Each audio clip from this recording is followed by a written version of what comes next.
नमस्कार, मैं हूं प्रभु पटेरिया और आप देख रहे हैं हमारा खास कार्यक्रम सुनिए साहब। पिछली दफ़ा हमने आपको ऐसी दो बड़ी खबरें बताई थी जो सीधे आपसे जुड़ी थी, जो जिम्मेदारों को आईना दिखा रही थी। और आज फिर मैं आपके बीच आया हूं ऐसी दो खबरें लेकर जिनका सरोकार आपसे है। आपको साइबर ठगों से बचने के तरीके भी हम बताएंगे और बीते कुछ दिनों में कैसे लोगों के साथ साइबर ठगों ने ठगी की ये भी बताएंगे। तो एक खबर जंगल के माली यानी गजराज की होगी। आखिर क्यों गजराज पर संकट मंडरा रहा है, कैसे मध्य प्रदेश में 3 दिन में 10 हाथियों ने दम तोड़ दिया। तो सुनिए साहब में हम जिन दो बड़ी खबरों की पड़ताल करेंगे उनमें पहली खबर होगी साइबर ठगों से सावधान, तो दूसरी खबर होगी संकट में गजराज। तो चलिए इन खबरों का पोस्टमार्टम करते हैं।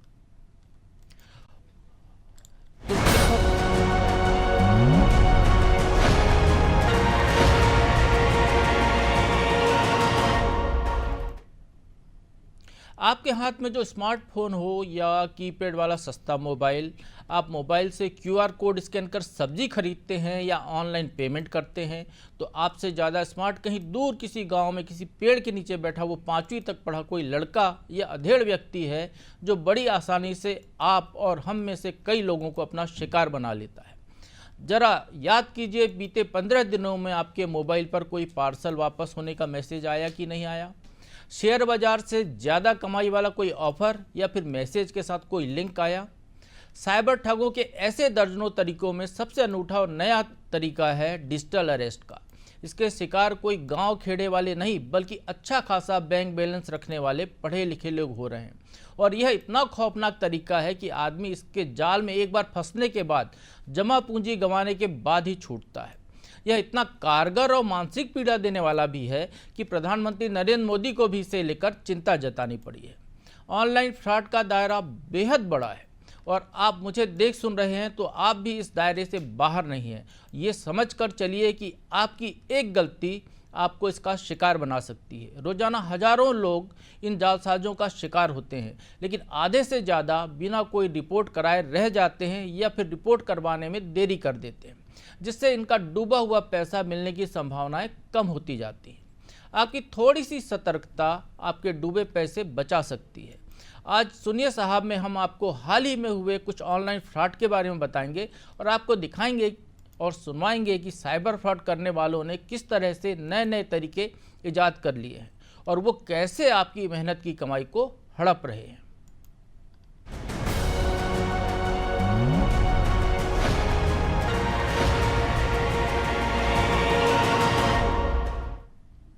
जैसे जैसे दुनिया डिजिटल हो रही है, ऑनलाइन धोखाधड़ी के तरीके में भी तेजी से बदलाव आ रहा है और जो इस वक्त सबसे ज़्यादा ट्रेंड में है वो है डिजिटल अरेस्ट। जी हाँ, साइबर क्राइम का यह बिल्कुल नया तरीका है जिसमें स्कैमर्स पुलिस, सीबीआई या कस्टम का अधिकारी बनकर आपको कॉल करते हैं और डराकर घर पर ही बंधक बना लेते हैं। हाल ही में ऐसा ही कुछ एक शख्स के साथ हुआ जिसमें स्कैमर्स ने उन्हें फंसाने की कोशिश की। इस पूरी घटना को शख्स ने रिकॉर्ड कर लिया और सोशल मीडिया प्लेटफॉर्म पर इसको शेयर भी किया। विजय पटेल नाम के इस शख्स ने बताया कि उन्हें एक अनजान नंबर से कॉल आती है। कॉलर उन्हें बताता है कि उनका मोबाइल नंबर अगले 4 घंटे में ब्लॉक कर दिया जाएगा क्योंकि इसका इस्तेमाल फ्रॉड में हुआ है। स्कैमर ने ट्राई के नाम पर यह कॉल की थी। स्कैमर ने विजय को 12 घंटे के अंदर लखनऊ पुलिस स्टेशन पहुंचने के लिए कहा। जो व्यक्ति था विजय, वो गुजरात का रहने वाला है और उसको कहा गया कि उसको लखनऊ आना है 12 घंटे के अंदर। दूसरा ऑप्शन उसको दिया गया कि व्हाट्सएप पर वीडियो कॉल के जरिए वो अपना स्टेटमेंट रजिस्टर करा सकता है। सामान्यतः जो आम आदमी भी यही तरीका अपनाएगा जो विजय ने अपनाया था। उन्हें दूसरा विकल्प चुना, जिसके बाद उन्हें एक व्हाट्सएप पर वीडियो कॉल आती है। इस कॉल में एक शख्स पुलिस की यूनिफॉर्म में नजर आता है। उसके पीछे का बैकग्राउंड भी किसी पुलिस अधिकारी के ऑफिस के जैसा ही होता है। ये फर्जी पुलिस अधिकारी बयान रिकॉर्ड करने की कार्रवाई शुरू करता है।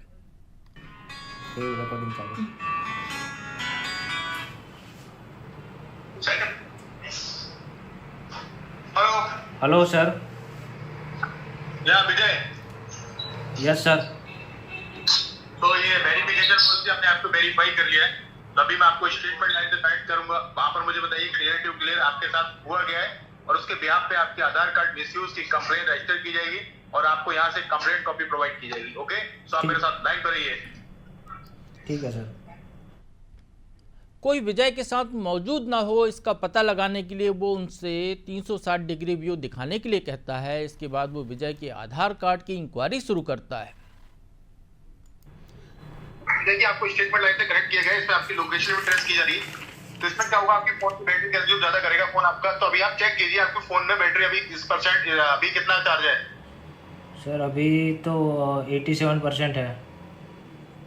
87 है? तो 87 काफी है।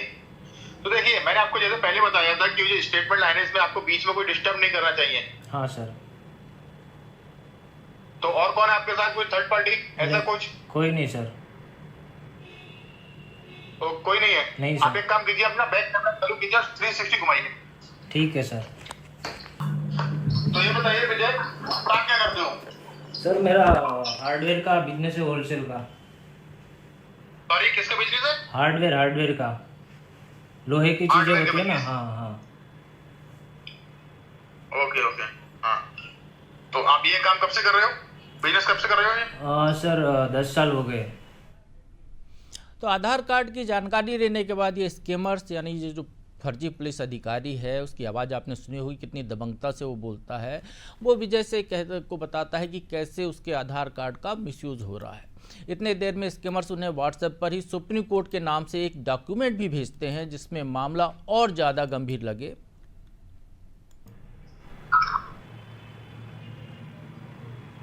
ओके, इसके अलावा आपने कहाँ यूज किया है अपना आईडी कार्ड? आपने बताया बैंक में। बैंक में, और एक लोन लिया था 2 व्हीलर का। तो आपने ये 2 व्हीलर का लोन लिया था, वहां पर अपने आईडी कार्ड दिया था? हाँ हाँ सर।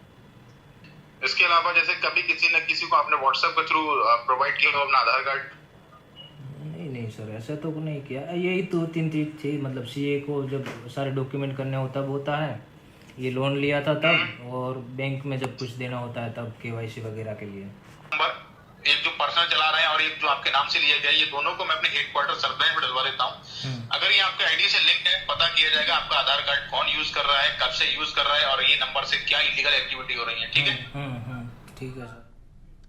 तो अगले स्टेप में स्कैमर विजय को बारे में पड़ताल करने के लिए वॉकी टॉकी का इस्तेमाल करता है। फर्जी पुलिस हेडक्वार्टर से वो संपर्क करता है। इस दौरान विजय का मोबाइल चालू रखता है, जिससे विजय को ये आवाज़ भी आती रहे कि वो वाकई में वॉकी टॉकी पर बात कर रहा है।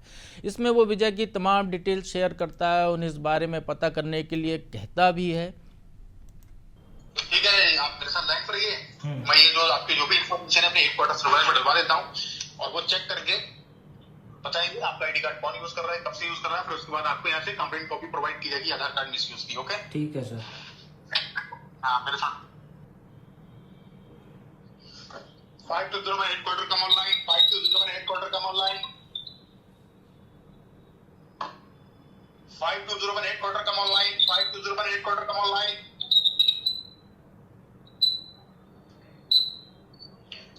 520 में हेडक्वार्टर कम ऑनलाइन, 520 में headquarter come online, 501 headquarter online.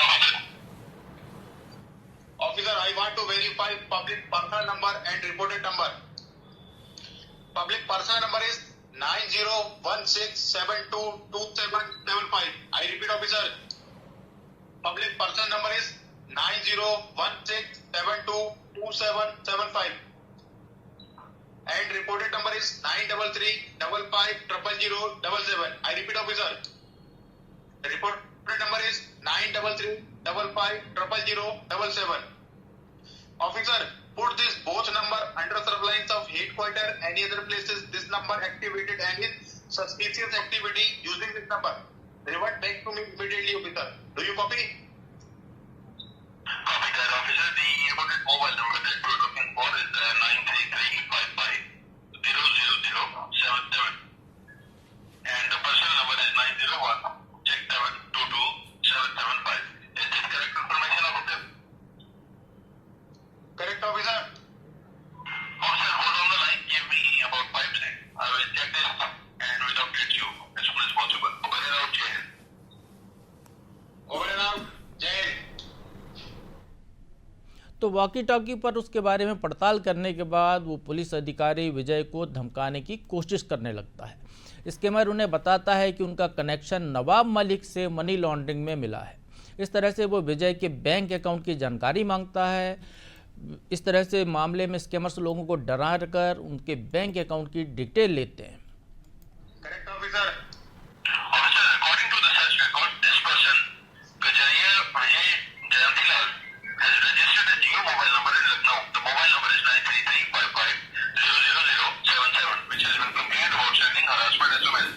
And this number was connected with 3 bank accounts of ICICI, HDFC and SBI that were registered in Lucknow. Officer, it was involved with $8.5 million money laundering case of the most wanted criminal Mohammed Islam Nawab Malik. Officer, these 3 illegal bank accounts were used for money laundering and cryptocurrency. Because half of the money is still unclear, therefore the ED department has issued an order for you to investigate the finances and property of this person. So officer, follow the process of the file number 19291 money laundering case to investigate the ID holder and verify all the bank accounts. Do you copy that, officer? आपने ऐसा कुछ नहीं किया है? नहीं sir. देखिए, जब मोहम्मद मलिक इस्लाम नवाब को अरेस्ट किया गया तो 90 डेज कस्टडी थी। उसको अरेस्ट करके सीधे लखनऊ लाया गया था उत्तर प्रदेश। 90 डेज कस्टडी, 90 दिन कस्टडी, 20 दिन रिमांड पर रखने के बाद जब उसको लखनऊ कोर्ट में पेश किया गया था तो उसने ये बताया था कि उसके घर से जो 27 बैंक कार्ड्स मिले हैं, उसने वो सारे बैंक कार्ड 2-2 लाख रुपए में परचेज किए हैं और जो भी अकाउंट होल्डर होता था उसको 10% कमीशन भी देता था जितने पैसे की उसमें मनी लॉन्ड्रिंग करता था। तो आप मुझे ये बताइए, क्या आपने ऐसे आदमी को 3 बैंक अकाउंट अपने सेल किए हैं पैसे के लिए?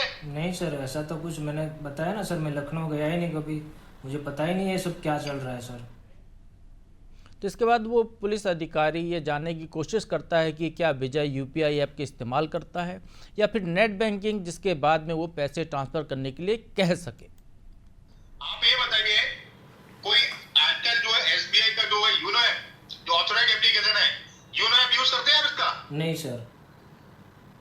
नहीं करते? नहीं सर। ओके। मैंने आपको बताया ना, ऑनलाइन काफ़ी चीज़ें कम यूज़ करता हूँ मैं। क्या बोल रहे हैं आप? ऑनलाइन चीज़ें काफ़ी कम यूज़ करता हूँ मैं।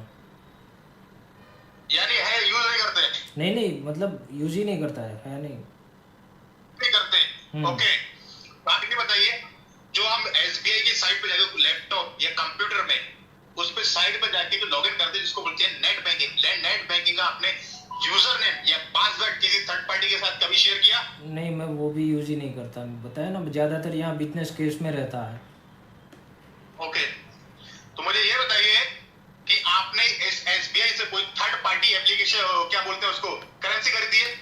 जैसे बिटकॉइन, यूएसडीटी या क्रिप्टो करेंसी, ऐसी किसी करेंसी में आपने इन्वेस्ट किया है, परचेज कर रखी है? नहीं सर।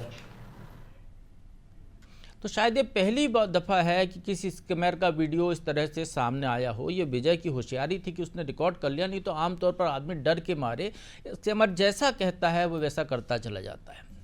लोगों के साथ ऑनलाइन ठगी करने का महज ये एक तरीका नहीं है। इसके अलावा telecom regulatory authority of India यानी ट्राई के नाम पर भी फर्जीवाड़ा हो रहे हैं।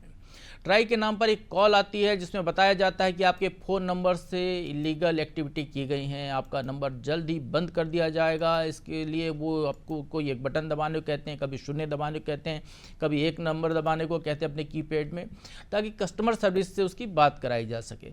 अब आप भी सुनिए कैसे ट्राई के नाम पर लोगों को शिकार बनाया जा रहा है। Hello, this is the Telecom Regulatory Authority of India.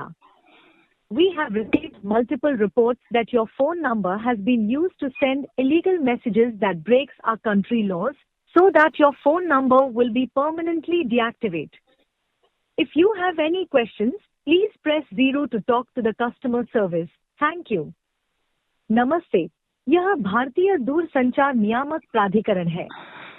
हमें कई रिपोर्टें मिली हैं कि आपके फोन नंबर का उपयोग अवैध संदेश भेजने के लिए किया गया है, जो हमारे देश के कानूनों को तोड़ता है।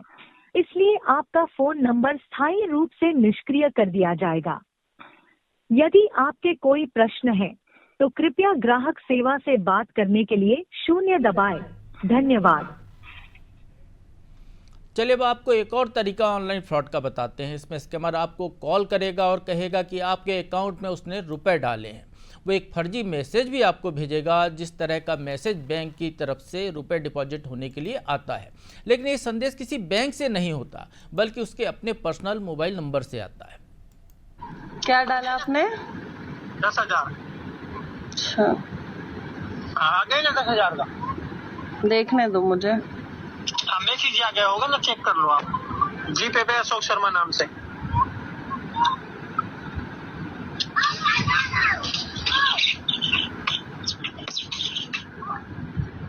अच्छा, आ गए ना? हेलो, नहीं पैसे नहीं आए हैं। पैसे नहीं आए? नहीं, क्या आए तो? पैसे आए नहीं है मेरे पास। क्या आएगा? क्या आएगा? हाँ, पैसे भेजोगे तो पैसे आएगा ना अंकल।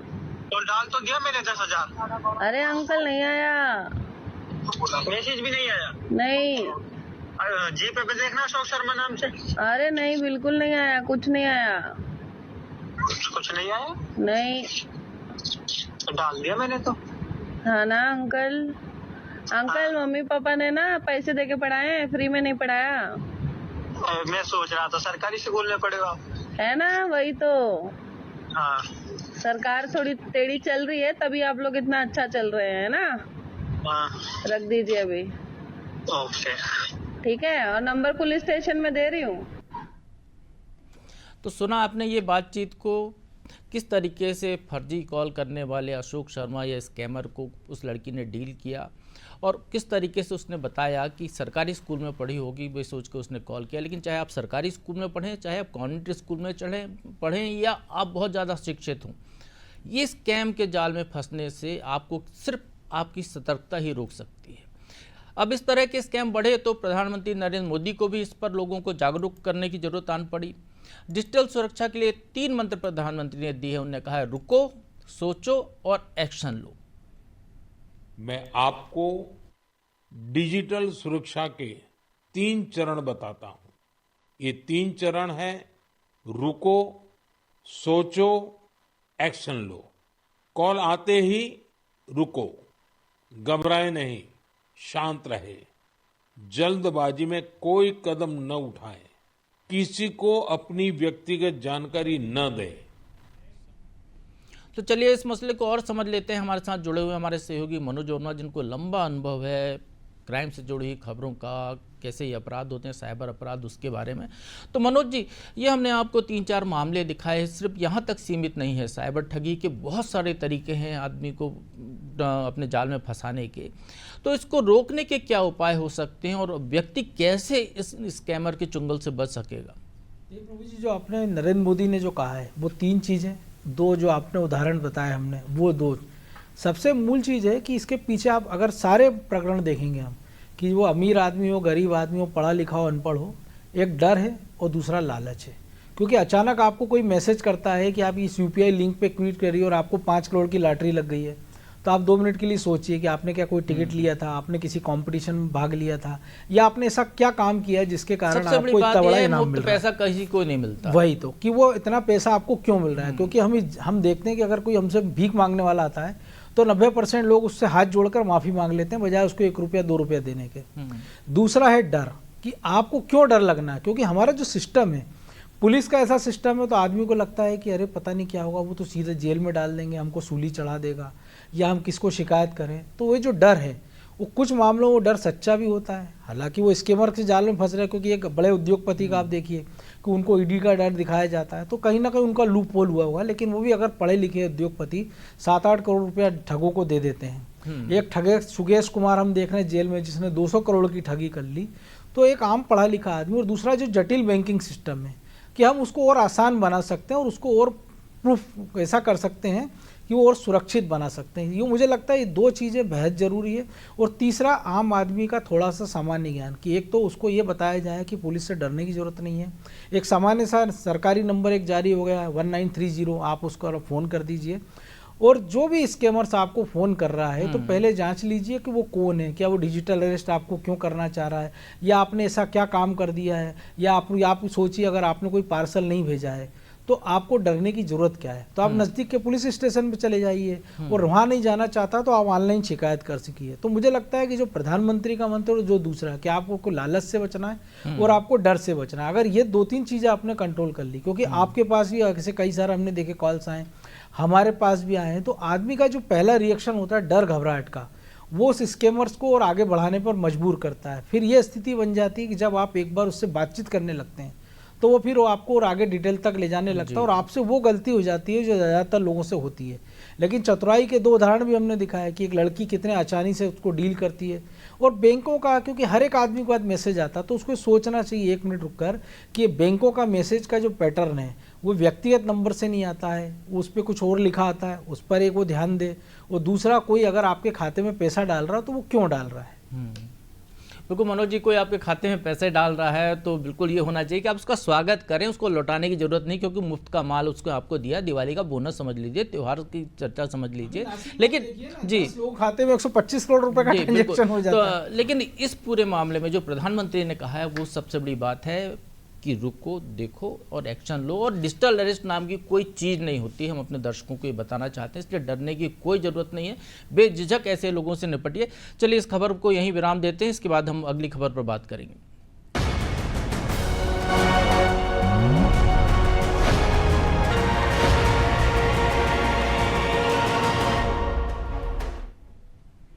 तो अब चर्चा उस बात को लेकर जिसे लेकर मध्य प्रदेश इन दिनों देश ही नहीं दुनिया की नज़रों में है। दीपावली से ठीक पहले प्रदेश के बांधवगढ़ टाइगर रिजर्व में 10 हाथी मरे पाए गए। प्रथम पूज्य गणेश भगवान के रूप माने जाने वाले हाथियों की मौत से हड़कंप मचना ही था सो मचा। लेकिन इस दुखद घटना ने प्रदेश सरकार को हाथियों के बारे में गंभीरता से विचार करने के लिए मजबूर कर दिया है। इतना कि मुख्यमंत्री को इसके लिए कमेटी बनानी पड़ी और हाथी मेरे साथी गीत गुनगुनाना भी पड़ा। दरअसल छत्तीसगढ़ की तरह ही मध्य प्रदेश में हाथी करीब 80 साल बाद लौटे हैं। उन्होंने सबसे पहले बांधवगढ़ को अपना ठिकाना बनाया और यहीं से वापस लौटने से उन्होंने फिर इनकार कर दिया। आज वहां अच्छी खासी तादाद में हाथी हो गए हैं, लेकिन प्रदेश में इसे लेकर एक कमेटी बनाकर उसकी रिपोर्ट लेने के सिवा अब तक इनके लिए कोई खास काम या कोई प्रबंध नहीं हुआ था। दूसरी तरफ छत्तीसगढ़ की सरकार है कि वहां पर जब हाथी आए, हाथी समस्या बने, तो उन्होंने एक लेमरू एलिफेंट कॉरिडोर ही बना दिया। करीब 2000 वर्ग किलोमीटर का वो पूरा एरिया है जिसमें 5 जिलों को समावेश किया गया है और हाथियों को वहां पर वो पर्यटन से जोड़कर इस समस्या को आय बढ़ाने में और छत्तीसगढ़ की प्रसिद्धि बढ़ाने के तौर पर इस्तेमाल करने की कोशिश कर रहे हैं।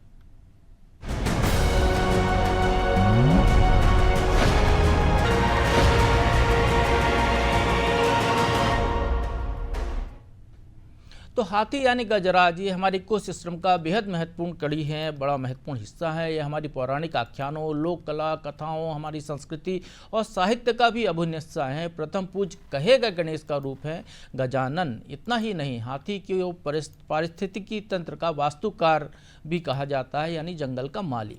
लेकिन पिछले 10 सालों में जिस तरह से हाथियों की मौत होती जा रही है, ये कहने में अतिशयोक्ति नहीं होगी कि एक दिन आने वाली पीढ़ियां सिर्फ चित्र में ही हाथी देखेंगी। वर्तमान की बात करें तो आज गजानन विकास और लापरवाही की भेंट चढ़ते जा रहे हैं। अब मध्य प्रदेश का ही उदाहरण ले लीजिए। उमरिया के बांधवगढ़ टाइगर रिजर्व में यहाँ के जो सलखनिया गांव में 13 हाथियों का एक झुंड था, उसमें से 10 हाथियों की मौत हो चुकी है। शुरुआती रिपोर्ट में कोदो की फसल खाने से मौत की संभावना जताई गई है। इस मामले की एक रिपोर्ट मिली है, लेकिन सही कारण क्या है ये अभी तक किसी को पता नहीं है, जांच चल रही है। हालांकि देश में एक साथ 10 हाथियों की मौत का ये अपनी तरह का पहला मामला है। ऐसे में राज्य से लेकर केंद्र स्तर तक इसकी गहन जांच पड़ताल होने लगी है। इस समय बांधवगढ़ टाइगर रिजर्व में special task force, wild life crime control bureau, राष्ट्रीय बाघ संरक्षण प्राधिकरण के डॉक्टर और विशेषज्ञ इन हाथियों की मौत के कारणों का पता लगाने में जुटे हुए हैं। प्रधानमंत्री कार्यालय से लेकर मुख्यमंत्री डॉक्टर मोहन यादव ने भी बैठकें कर अधिकारियों से मौत की कैसे हुई इसकी सच्चाई सामने लाने के निर्देश दिए हैं। छत्तीसगढ़ के दौरे पर गए सीएम डॉक्टर मोहन यादव ने कहा कि वो साय सरकार के साथ मिलकर इसका हल निकालेंगे। छत्तीसगढ़ से आने वाले दलों के माध्यम से जो हाथी हमारे इधर आते हैं, दोनों सरकारें मिलकर के फॉरेस्ट का ऐसा कोई तालमेल बनाएं कि ऐसे बड़े जानवरों के बड़े दल आने के कारण से आकस्मिक रूप से जो दूसरी स्थिति बनती है उससे बचने के लिए हम एक दूसरे के संपर्क में रहें। तो चलिए अब आपको ये बताते हैं कि प्रदेश में हाथियों का आना जाना कब से तेज हुआ। दरअसल 24 जुलाई 2017 को मध्य प्रदेश के वन विभाग ने छत्तीसगढ़ की सीमा पार करके बांधवगढ़ टाइगर रिजर्व में दाखिल हुए एक हाथी को पकड़ लिया था। इस हाथी को पकड़ने के बाद तत्कालीन चीफ वाइल्ड लाइफ वार्डन ने इसका कारण बताते हुए लिखा कि छत्तीसगढ़ से हाथी लगातार एमपी की सीमा में दाखिल हो रहे हैं। उनकी वजह से ना तो अभी तक कोई जनहानि हुई उस दौर में लिखा था और ना ही फसल और घरों को नुकसान पहुँचाया जा रहा है। ये वो साल था जब छत्तीसगढ़ से हाथियों के मध्य प्रदेश में आने की शुरुआत हुई थी। तब एमपी में केवल 7 हाथी थे, अब 120 यानी 17 गुना ज़्यादा हाथी हो गए हैं। अकेले बांधवगढ़ में ही 80 से ज़्यादा हाथी हैं। हालांकि हाथियों की मौत को वाइल्ड लाइफ से जुड़े जानकार कैसे देख रहे हैं वो भी हम समझ लेते हैं। देखिए, ये पुरानी बात है थोड़ी, 3-4 साल पहले की। हाथियों का प्रवेश बांधवगढ़ में हो चुका था और उस समय मैं वाइल्ड लाइफ बोर्ड का मेंबर था और बांधवगढ़ में एक बड़ी आग लग गई थी।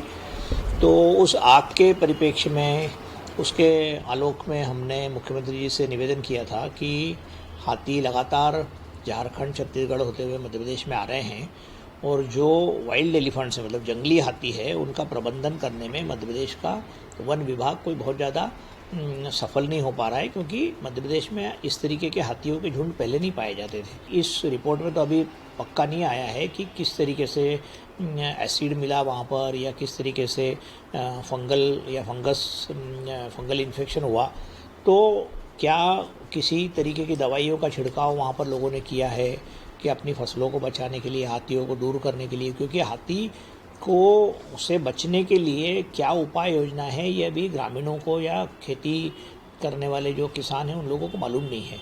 तो इस पर हमने बहुत सारी अनुशंसाएं उस समय की थी, क्योंकि सारे एक्सपर्ट्स वहाँ इकट्ठे हुए थे। तो उसके ऊपर मेरे ख्याल से अब नया टास्क फोर्स माननीय मुख्यमंत्री जी ने घोषणा की है। अभी उसके सदस्यों की घोषणा तो नहीं हुई है, लेकिन जो टास्क फोर्स बनेगा तो मेरे ख्याल से वापस उसको नए सिरे से देखने की कोशिश करेगा। मध्य प्रदेश के बांधवगढ़ में हाथियों की मौत दर्दनाक है और निश्चित तौर पर ये वन विभाग की असफलता भी है।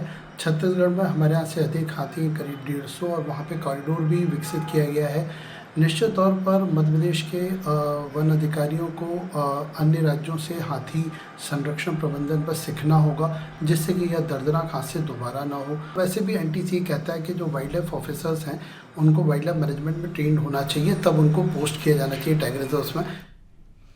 तो सुना आपने, विशेषज्ञों को भी सुना आपने, हमने आपको रिपोर्ट भी दिखाई। हमारे सहयोगी मनोज जी से समझ लेते हैं। मनोज जी, लंबे समय से हाथी मध्य प्रदेश में बांधवगढ़ में हैं, तो क्यों ना इनको, जैसे छत्तीसगढ़ का हमने बताया, उस तरीके से यहाँ पर भी एलिफेंट कॉरिडोर बना दिया जाए और उसके बारे में पूरा ध्यान दिया जाए और इसको पर्यटन से जोड़ा जाए, तो प्रदेश की आय भी बढ़ेगी, हाथियों का संरक्षण भी होगा। और मध्य प्रदेश में जिस तरीके से हमने कहा चीता स्टेट हो गया, तो अभी मुख्यमंत्री जी ने भी कहा कि एलिफेंट स्टेट भी हो जाएगा मध्य प्रदेश, तो क्यों ना वैसी पहल की जाए। बिल्कुल, देखिए प्रभु जी, एक जो कहावत है कि मुफ्ते माँ दिले बहरम, तो वही हाल है कि हाथी आपके पास आ रहे हैं जो मध्य प्रदेश से जा चुके थे।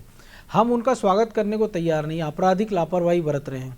दूसरी तरफ हम विदेशों से, अफ्रीका से, बाकी जगह से चीता ला रहे हैं।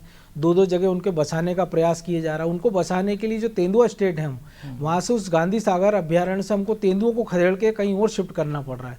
उनके चारे के लिए हिरण कहीं और से हम ले जा रहे हैं। उनका हम स्वागत कर रहे हैं। हम टाइगर स्टेट बनने के लिए प्रयास करते हैं, लेकिन टाइगर हम देख रहे हैं बांधवगढ़ में लगातार मौत हो रही, लेकिन संख्या के आधार पर हम टाइगर स्टेट बने हुए हैं। तो अगर आप बैठे बिठाए एलिफेंट स्टेट बन रहे हैं, जिसके लिए आपको कोई खर्चा नहीं करना पड़ रहा है, आपको केवल उनको एक सुरक्षा देनी है कि वो कहाँ जाएं, वो बस्तियों में ना जाएं, जान माल का नुकसान ना करें। बाकी इतने बड़े जंगल में, जैसे आपने ही बताया, 120 से अगर हाथी रह रहे हैं और वो अशांतिपूर्वक रह रहे हैं, इक्का दुक्का मामले तो वन्य प्राणियों से टकराव के सब जगह देखने को मिलते हैं। हमने उत्तर प्रदेश में देखा कि लकड़बग्घों ने कितना आतंक मचाया हुआ था, उसके बाद तेंदुआ का आतंक था। तो ये टकराव की घटना को रोकने का प्रयास किए जाए, और जो हमारे यहाँ मेहमान बन के आ गए हम उनको स्थायी निवासी बनाने का प्रयास करें। उनके लिए आपको कुछ अलग से कोई ऐसा नहीं, जंगल नहीं बनाना आपको, ना कुछ उनको लिए सुरक्षा के लिए बाड़ बनानी है। वो जहाँ हैं केवल उनको उसी दायरे में रोक कर रखा जाए और उनकी सुरक्षा कर ली जाए। अगर हम इतना कर लेते हैं तो मुझे लगता है पर्याप्त होगा। बिल्कुल, तो सुना आपने, हाथी यदि आ गए हैं तो उनको स्थायी तौर पर बसाया जाए, उनको मेहमान नहीं, उनको मध्य प्रदेश का बासिंदा माने, तो शायद वो ज़्यादा उपयोगी होगा। और हमने जो आपको एक खबर और दिखाई थी डिजिटल अरेस्ट वाली, साइबर ठगी वाली, तो गौर कीजिएगा, आपको वक्त मिले तो इसको दोबारा देखिए, समझिए, कभी ठगी के शिकार मत होइए। सुनिए साहब, में आज बस इतना ही। आप बने रहिए अनादि टीवी के साथ।